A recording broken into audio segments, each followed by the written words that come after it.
What's up? This your boy CJ Goodfella back with the Boxing Clinic. HBO pretty much just had two big fights signed and sealed and delivered.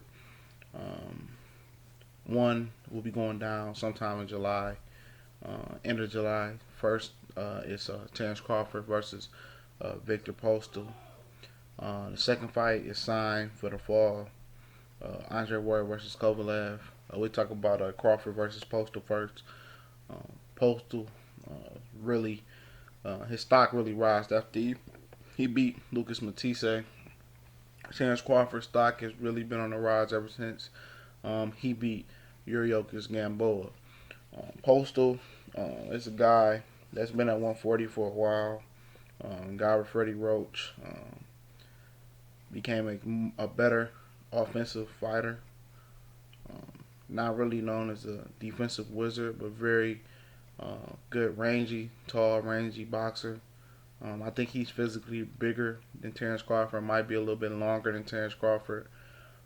Um, Poster really got the boogeyman mantra at the stop Lucas Matisse, but to be noted as an asterisk that Matisse had a brutal war with Ruslan Provodnikov before he took the beating to Postol, not taking anything away from Postol.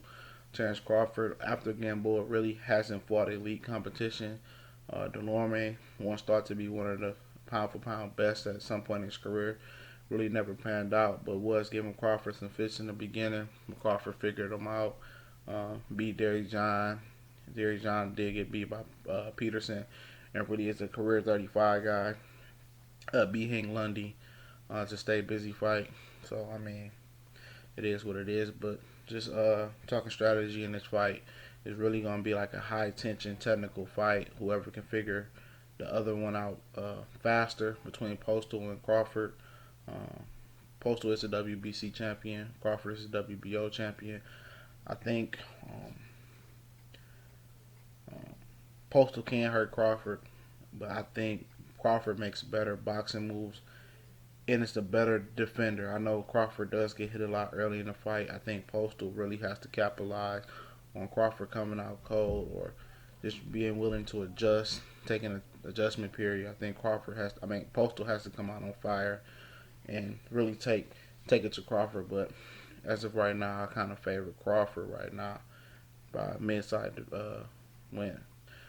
Then you have Ward versus Kovalev that is deciding to fall. I don't know if Ward's going to take a fight in between that. It'll be beneficial that he takes a good fight, a good tough fight, like a guy like Fonfara. If Al Heyman and HBO can work together again, they just work together for the Wade and Golovkin fight. Um, Kovalev has a fight versus Isaiah Chubama. I can't really pronounce his name. HBO is deciding whether to televise that fight. My whole point about the Kovalev and Ward fight, if they're going to put it on pay per view, we know the Crawford and the Postal fight's not going to do well on pay per view. We already know that. They're going to put this Ward and Kovalev fight on pay per view. Two things they have to do. First thing, they have to give a solid undercard on there. Um, the second thing they have to do, they have to market this fight as of right now. I know it's disrespectful if Ward takes another fight to his opponent and to Kovalev's opponent that he's going to fight, but they have to really market this fight right now. I mean, it's imperative that they really put a lot of backing and push into this fight because the winner of this fight, in all actuality, is the true pound for pound number one fighter. I did a video uploaded straight to Facebook about the pound for pound fighter, and just to paraphrase and just to give you a short summary about that, the pound for pound number one is the ambassador of boxing. It should go anywhere, at least in the United States, and be known. Right now, that is vacant right now, or you have to leave it to Manny Pacquiao. But to get into specifics about strategy about this fight, Kovalev is a good boxer, inside and out. Ward is a good boxer, inside and out. Kovalev has a wonderful jab. Ward has a wonderful left jab.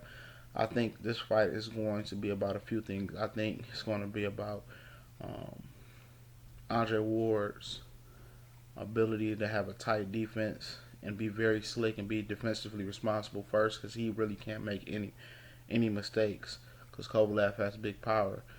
And I think it's the ability to make Kovalev really miss and expend a lot of energy early in this fight, and then down the line start to hit Kovalev at will. Kovalev is not the greatest defensive fighter as Ward is, but Kovalev has the equalizer in power.